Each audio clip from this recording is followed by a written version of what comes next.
The stars glittered like distant jewels against the black canvas of space.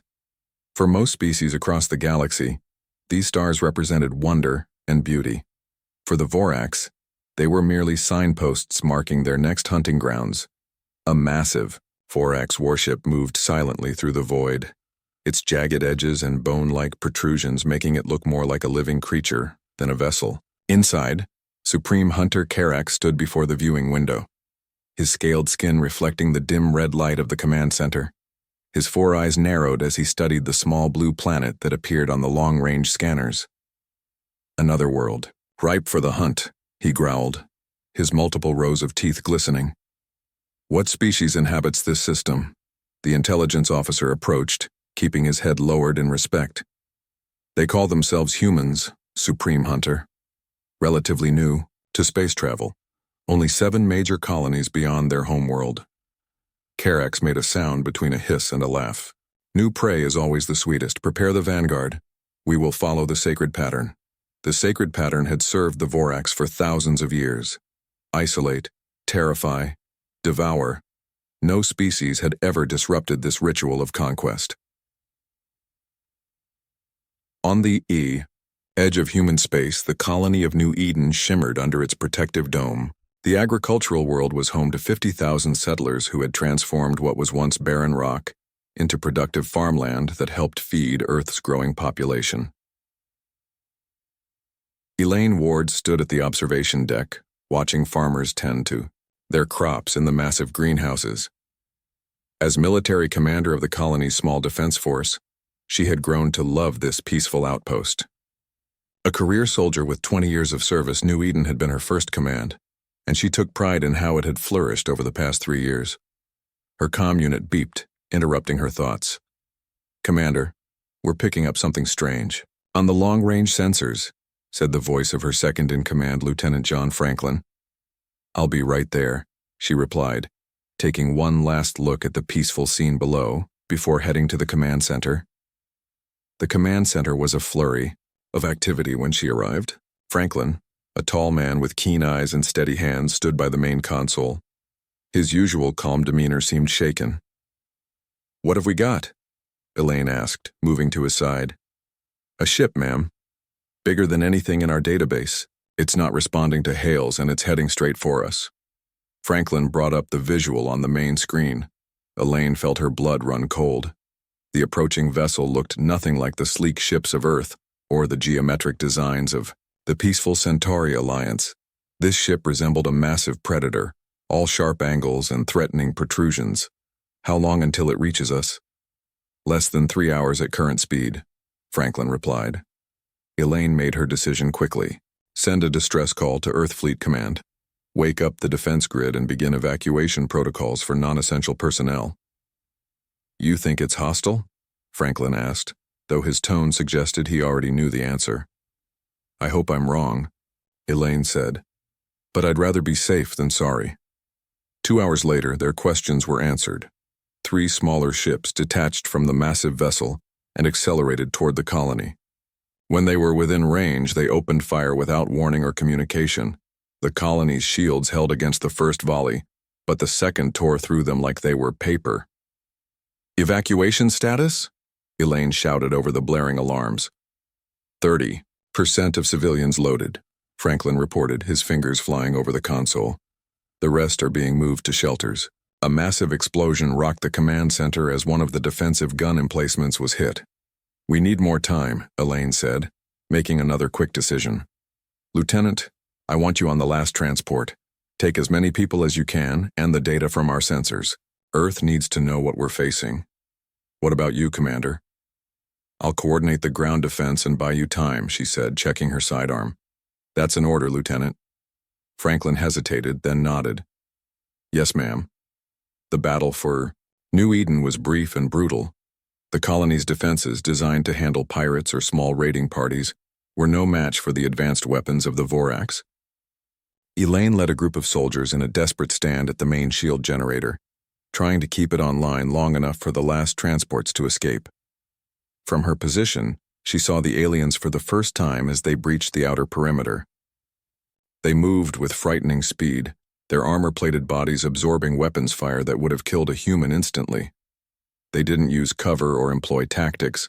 They simply charged forward, relentless, and seemingly unstoppable. Here. Firing, she ordered as another soldier fell beside her. We need 5 more minutes. Her comm unit crackled to life. Commander, this is Franklin. Last transport is loaded and ready for launch. Get out of here, Lieutenant, she replied, firing her rifle at an approaching alien. That's a direct order. Yes, ma'am. Good luck. There was a pause before he added, It's been an honor. Elaine watched as the final transport rose from the landing pad, accelerating toward space. Several alien ships moved to intercept it, but the transport had a head start and was smaller and more maneuverable. Go, Franklin, she whispered.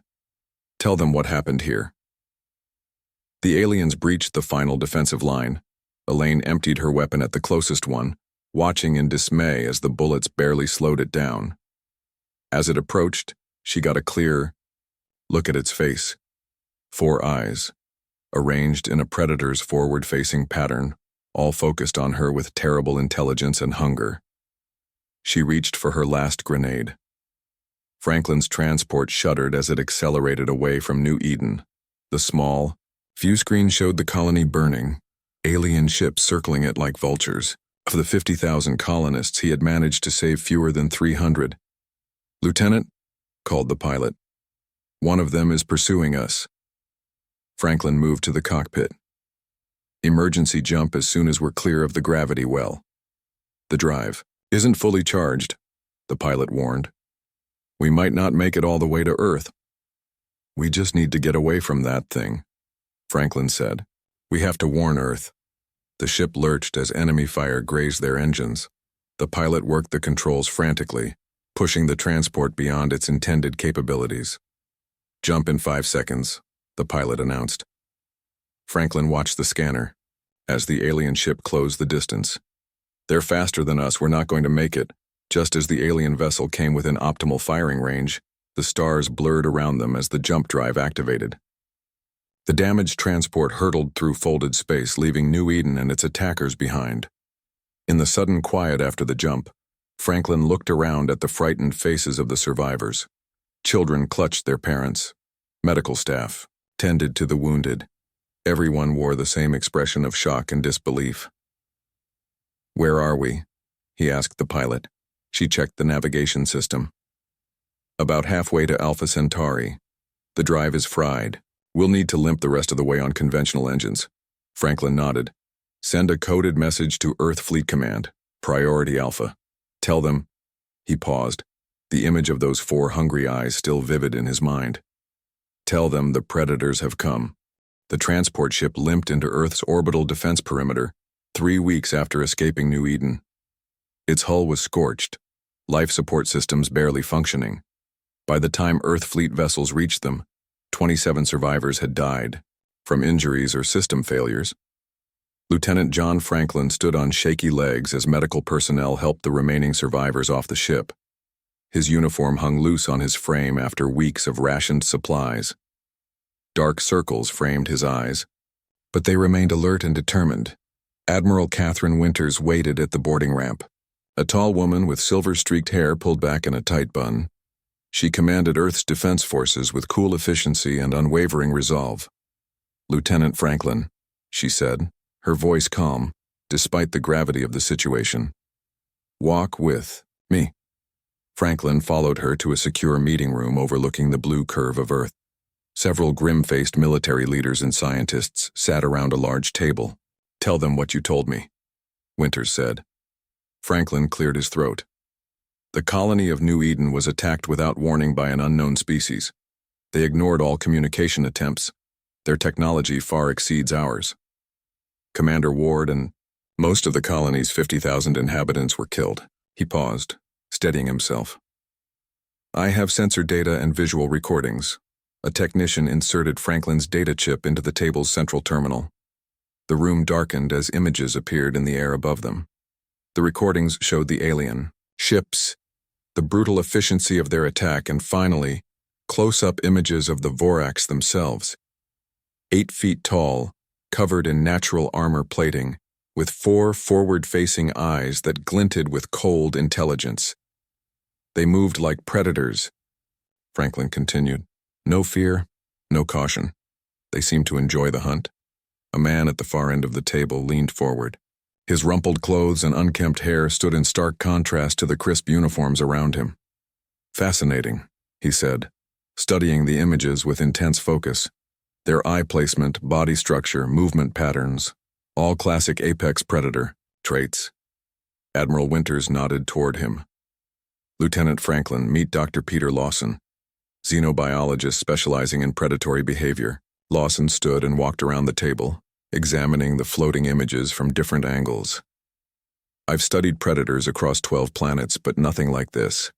These creatures evolved as pack hunters, but highly intelligent ones. He pointed to features on the alien's body. Natural armor, multiple redundant systems. They evolved on a world where everything was trying to kill them, and they came out on top.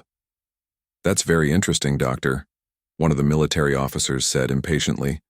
But how do we stop them? Lawson smiled, though there was no humor in it.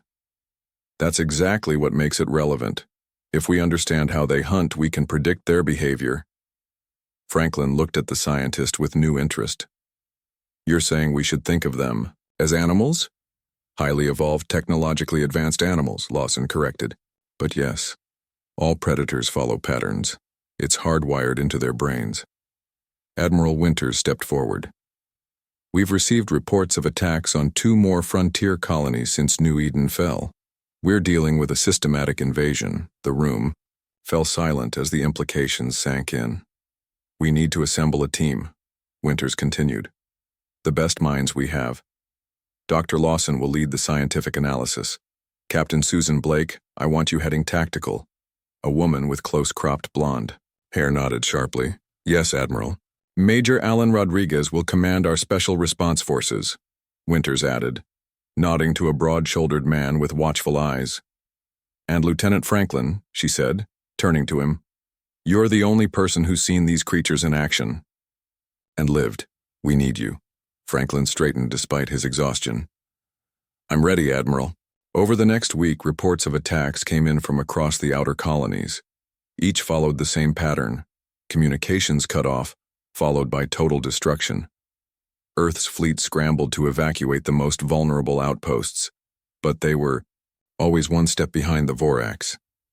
In the Lunar Defense Headquarters, Dr. Lawson's team worked around the clock analyzing every piece of data they could gather. The central lab had been transformed into what some called the Hunter's Den, walls covered with images and diagrams of the Vorax. Franklin entered the lab after a brief, uneasy sleep. Dr. Lawson stood in the center of the room, staring at a 3-dimensional model of a Vorax ship's attack pattern. You should be resting, Lawson said without turning around. So should you, Franklin replied. Lawson nodded absently. I noticed something in your footage from New Eden. The Vorax ships moved in a specific formation when they attacked, 3 points of a triangle. Like wolves circling prey, Franklin said, remembering his grandfather's stories of hunting in the mountains of Earth. Exactly! Lawson spun to face him, excitement breaking through his fatigue. And what do wolves do when they hunt? They drive their prey toward an ambush point. Franklin studied the attack pattern. But there was no ambush. At New Eden, they just attacked from 3 directions. Yes, because they were dealing with a fixed target, Lawson explained. But look at this. He pulled up footage from another colony attack where the defenders had attempted to flee. The Vorax ships had split their formation, some pursuing directly, while others curved away, only to reappear ahead of the fleeing vessels. They're using the same hunting tactics their ancestors used on their homeworld, Lawson said, just adapted for space. Captain Blake entered the lab, her expression serious but her eyes alert with interest. If they hunt like predators, can they be trapped like predators? That's what I'm thinking, Lawson replied. Every predator has blind spots, instinctual behaviors that can be exploited. Major Rodriguez joined them, his heavy footsteps announcing his arrival. My team is ready for deployment, but we need a strategy that gives us a fighting chance. These things shrugged off standard weapons like they were nothing. Lawson tapped his tablet, bringing up a biological scan of a Vorax warrior. Their natural armor has weak points, here at the joints and near their secondary breathing apparatus. So we need specialized weapons, Rodriguez said. Blake studied the images. And we need to understand their larger strategy. They're not just random hunters, they're conquering systematically. Franklin pointed to the star map showing the pattern of attacks. They're working their way inward, isolating outposts before moving to more defended targets. Classic predator behavior, Lawson confirmed. Remove the weakest prey first, then move up the food chain. Admiral Winters joined them, her face showing the strain of too many sleepless nights. We just lost contact with the Neptune defense. Perimeter. 3 outposts gone dark simultaneously. The team fell silent. Neptune was the outer edge of Earth's main defensive line. They're coming for the heart of human space, Blake said. Winters nodded grimly.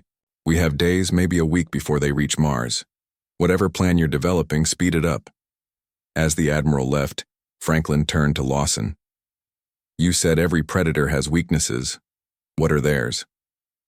Lawson smiled, a glint of something almost predatory appearing in his own eyes. Predators get overconfident. They don't expect prey to fight back in unexpected ways. And most importantly, they've never encountered humans before. What makes us different? Rodriguez asked.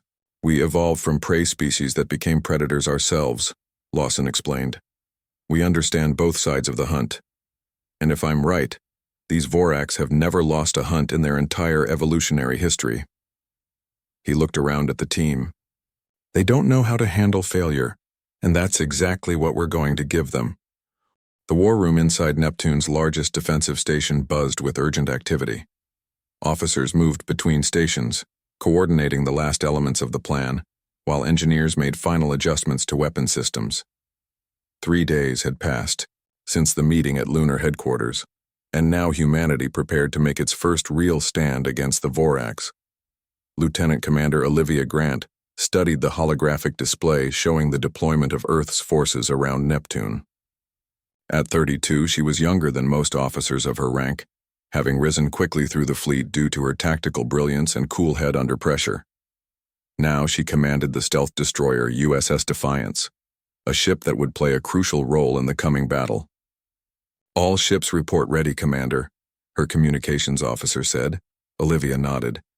And the decoys? In position and broadcasting at full strength.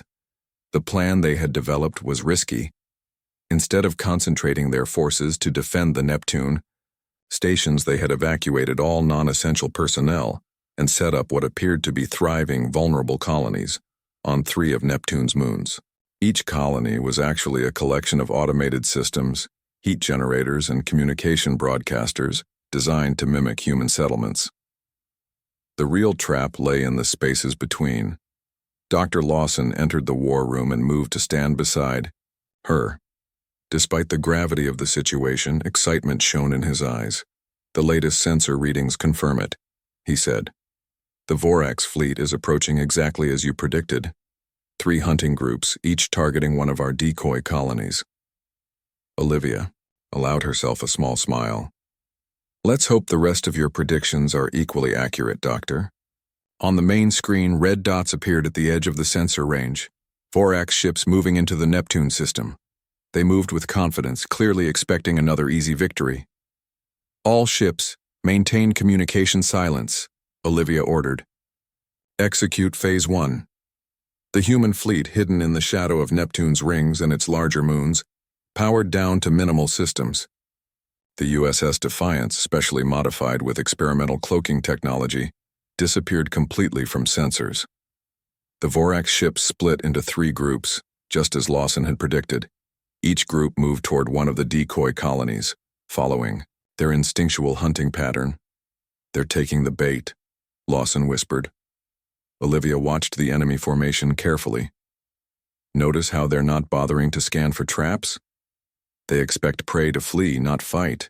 The largest Vorax vessel moved into position above the largest decoy colony. Smaller ships circled around, cutting off escape routes. It was exactly the same tactic they had used at New Eden and the other fallen colonies. Phase 2. Olivia ordered. Mark targets and prepare to fire. Throughout the Neptune system, hidden weapon platforms powered up. The human fleet began to move silently into position, still running with minimal power signatures. The Vorax ships opened fire on the Thopt decoy colony, expecting to destroy defenseless buildings and flush out fleeing humans. Instead, they hit empty structures filled with sensor equipment and automated systems. Confusion rippled through the Vorax formation.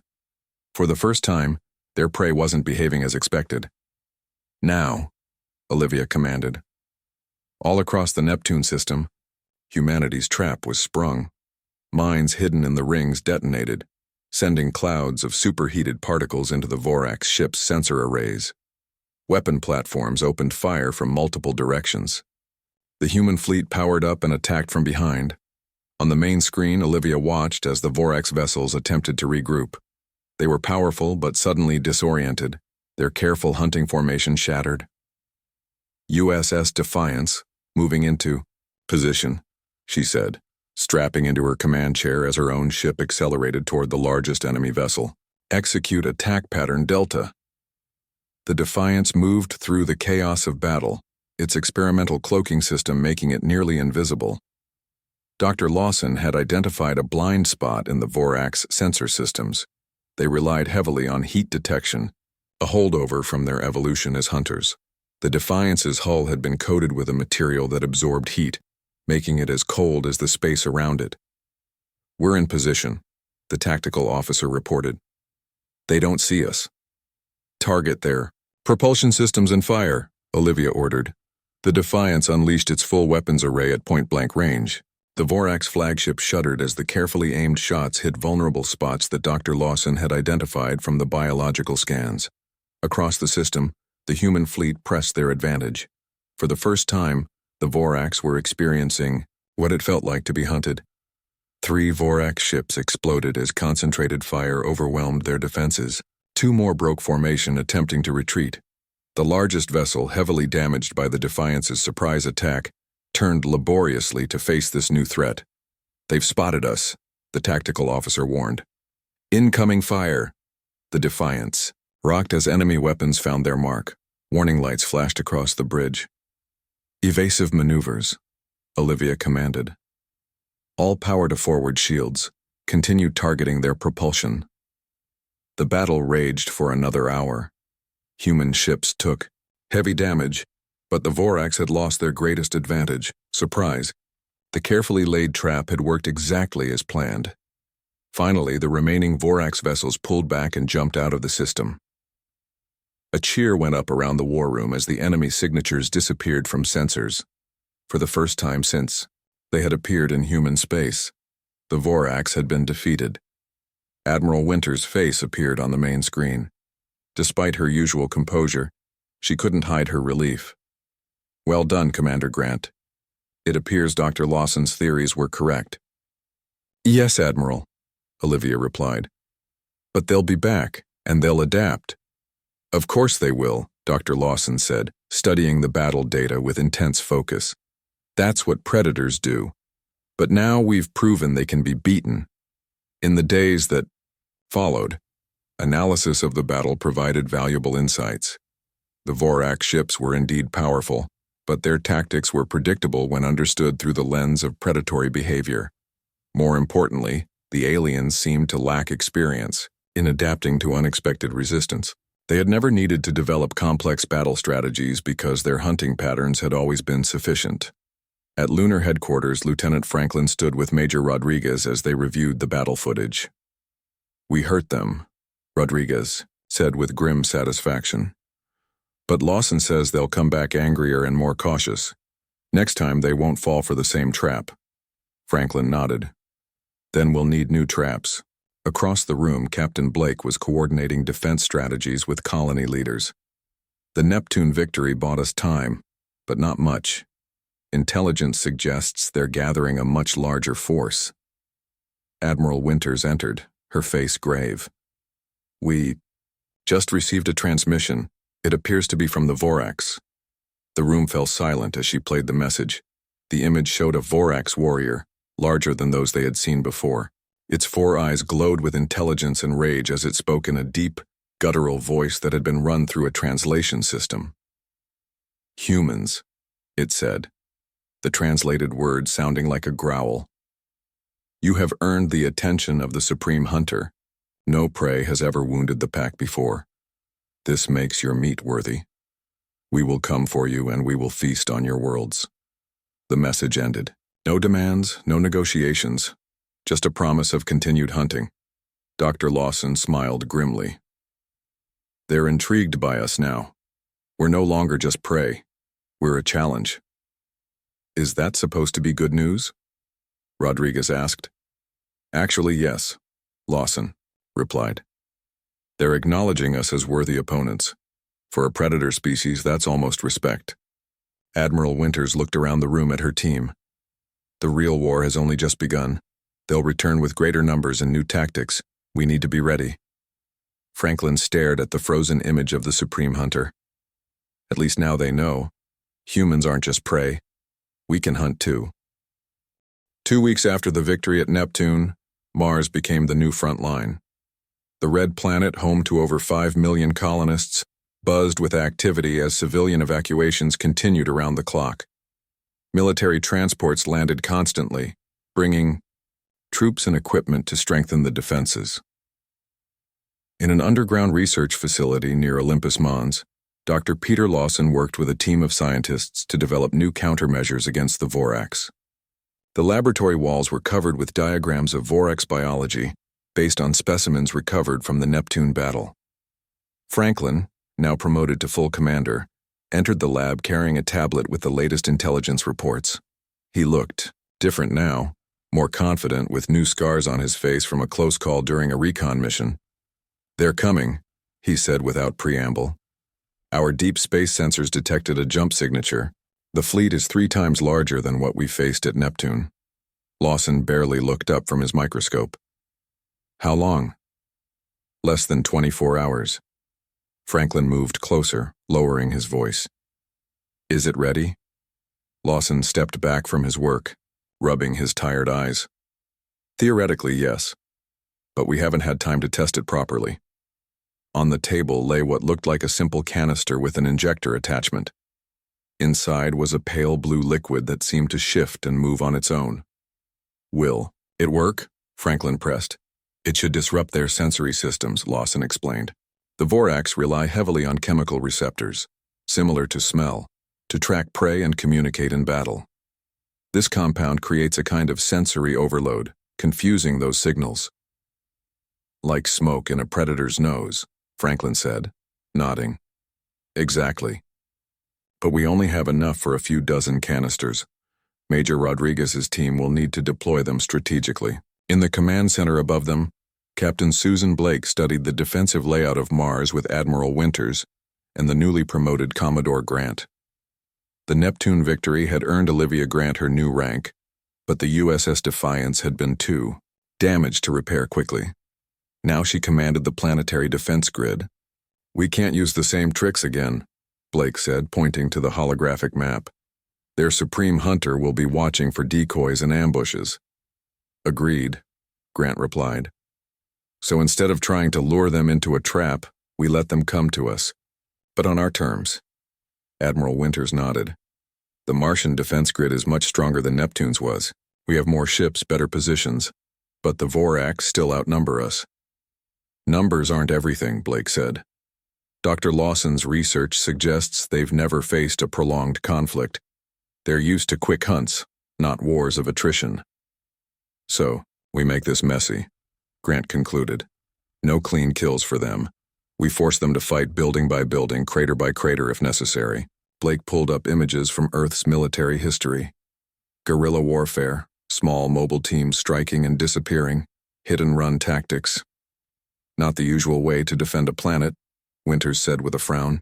"These aren't usual enemies," Grant reminded her. "They think like hunters, not soldiers. Hunters get frustrated when prey doesn't behave as expected." The Admiral considered this, then nodded. "Make it happen. I want every soldier to understand this isn't a conventional war." The next day, the Vorax fleet arrived. Unlike at Neptune, they didn't immediately split into hunting groups. Instead, they formed a tight formation and approached Mars directly. Their flagship, twice the size of any vessel at the previous battle, led the way. "They've adapted," Franklin observed from the secondary command center where he stood with Dr. Lawson. "Just as you predicted." "Yes," Lawson agreed, "but they're still thinking like predators. Look at their formation. It's designed to prevent prey from escaping, not to maximize battle effectiveness." The Vorax opened fire on the orbital defenses, but made no attempt to communicate or demand surrender. They simply attacked, confident in their superior numbers and firepower. Mars' defensive grid responded, powerful energy beams lancing out from surface installations and orbital platforms. Several Vorax ships took direct hits but continued advancing. "They're tougher this time," Grant observed. "Their shields have been strengthened." The battle for Mars began in earnest as Vorax landing craft broke through the defensive fire and headed for the surface. Unlike at the colonies where they had simply destroyed everything from orbit, here they were sending ground forces. "They want to hunt us personally," Blake said, understanding dawning on her face. "This isn't just about conquest anymore. It's about proving themselves as superior predators." Major Rodriguez led his Special Forces team to intercept the first landing parties. Each soldier carried one of Dr. Lawson's canisters attached to their standard weapons. "Remember," Rodriguez told his team as they took up positions in an abandoned mining complex, "we're not trying to win stand-up fights. Hit them with the blue stuff, then fall back. Make them chase us into prepared positions." The first Vorax warriors emerged from their landing craft, 8 feet of armored predator moving with fluid grace despite their size. They spread out in hunting formation, sniffing the air with their secondary breathing apparatus. Rodriguez gave the signal, and his team opened fire from concealed positions. The special ammunition, designed based on Lawson's research, targeted the joints in the natural armor. Several Vorax fell, but others charged forward with frightening speed. "Now," Rodriguez called. His soldiers activated the canisters, which released clouds of blue mist into the air. The effect on the Vorax was immediate and dramatic. They stopped their charge, four-eyed heads swinging in confusion. Some clawed at their breathing slits while others fired wildly in all directions. "Fall back to position 2, Rodriguez ordered.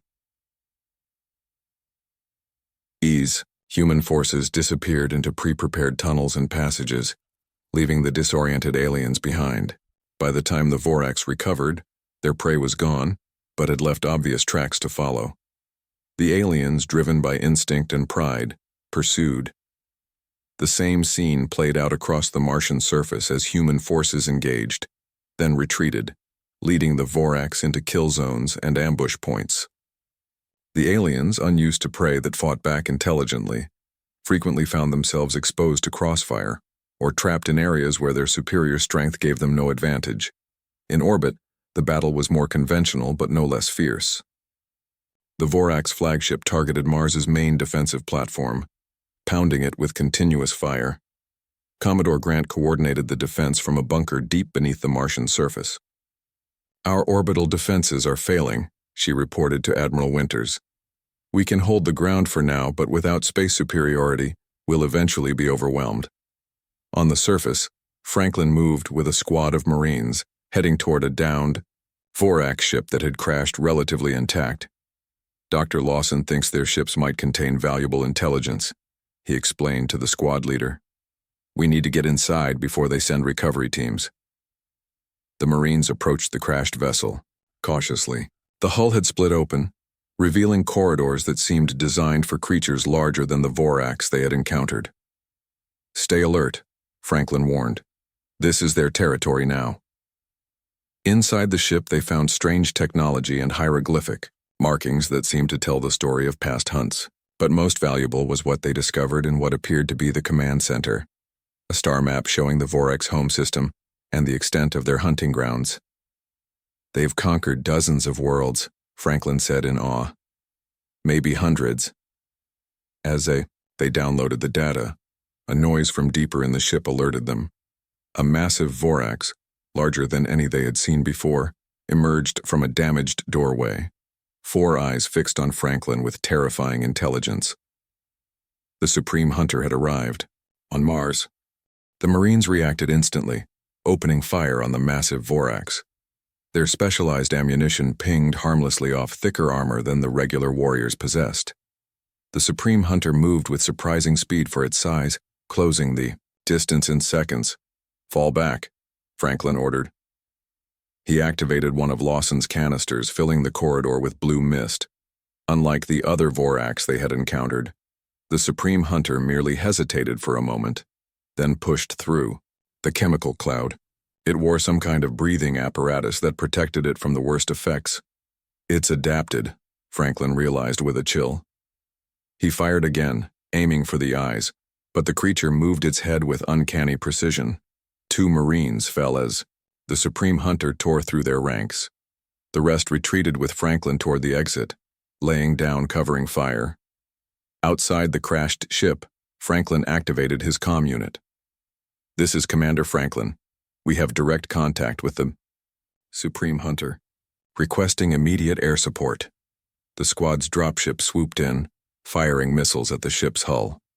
The explosion bought them precious seconds as debris rained down. Franklin and the remaining Marines sprinted toward their extraction point.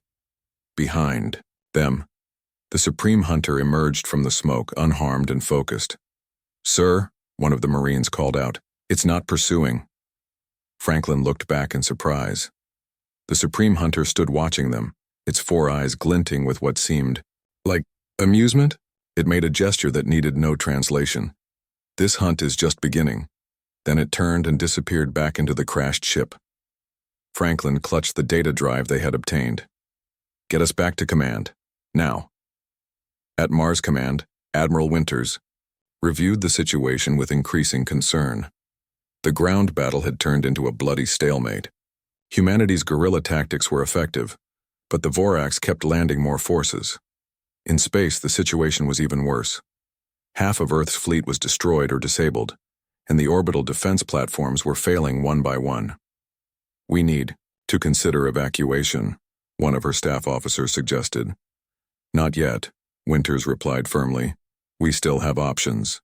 The door slid open as Franklin rushed in, still wearing his dust-covered combat gear. "Admiral, we recovered critical data from a downed Vorax ship, and I had direct contact with their Supreme Hunter."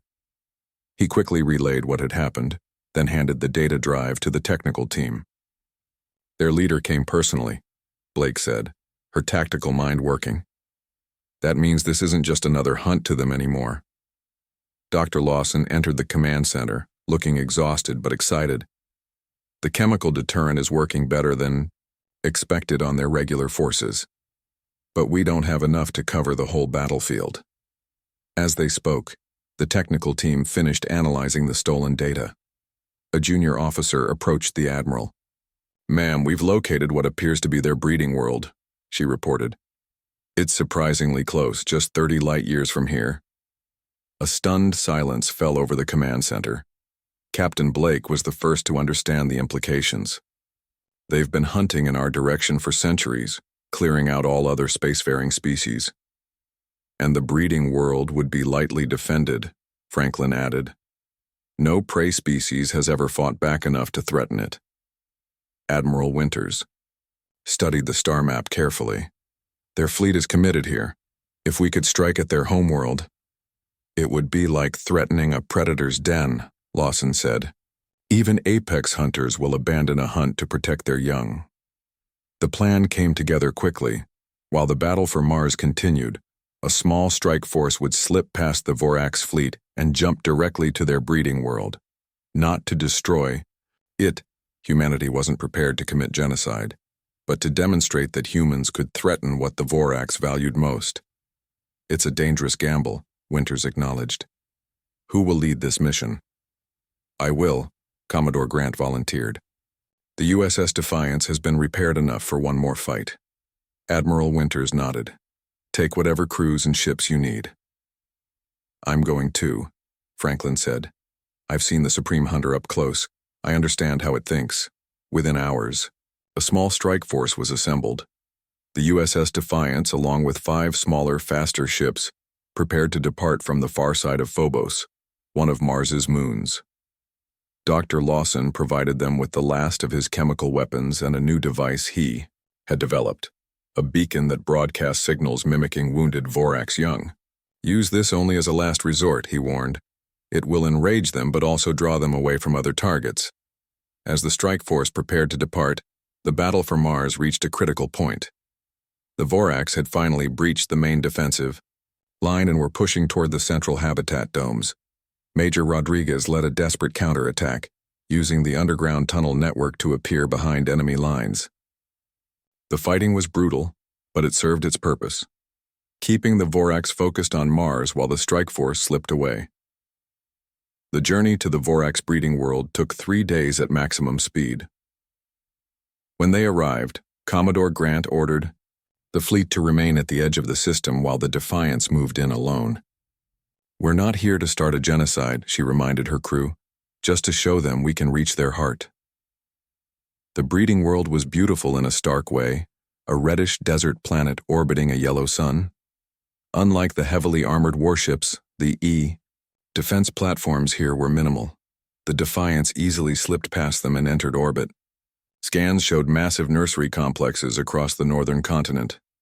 "We've been detected," the tactical officer reported. "Defensive ships are powering up." Grant nodded. "Send the message, exactly as prepared."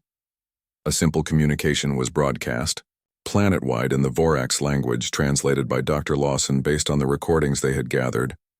"We could hunt your young, but choose not to. The humans offer a choice, peace or mutual destruction." For long minutes there was no response. Then suddenly a familiar figure appeared on their main screen, the Supreme Hunter. How did it get back here so quickly? Franklin wondered aloud. "Peter," Supreme Hunter spoke, its words translated by the ship's computer. "You have entered the sacred grounds. No prey has ever found this place." There was something like respect in its voice. "We are not prey," Franklin replied, stepping forward. "We are hunters too. We choose not to destroy your young because we understand what matters to hunters." A long silence followed. The Supreme Hunter studied Franklin with all 4 eyes. "Thousands of worlds have fallen to us," it finally said. "None have reached our breeding grounds. None have shown mercy." The word seemed difficult for it to comprehend. "Then perhaps it's time for something new," Franklin suggested. "Not predator and prey, but equals." 3 days later, the first peace talks between humans and Vorax began aboard a neutral station at the edge of Neptune's orbit. The war that had threatened to destroy humanity had instead forced the galaxy's most feared predators to recognize another species as worthy of respect. As Franklin watched the Supreme Hunter and Admiral Winters begin their historic meeting, Dr.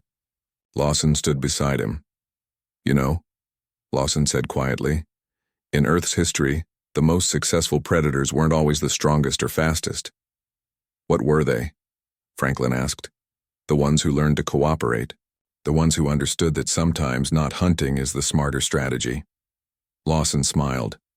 "We just taught that lesson to the galaxy's apex predator."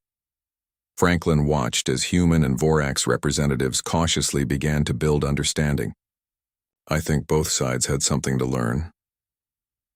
Outside the viewport, Earth ships and Vorax vessels orbited Neptune together, no longer as hunter and prey, but as the first members of a new galactic order, one where humanity's unique perspective would reshape the stars.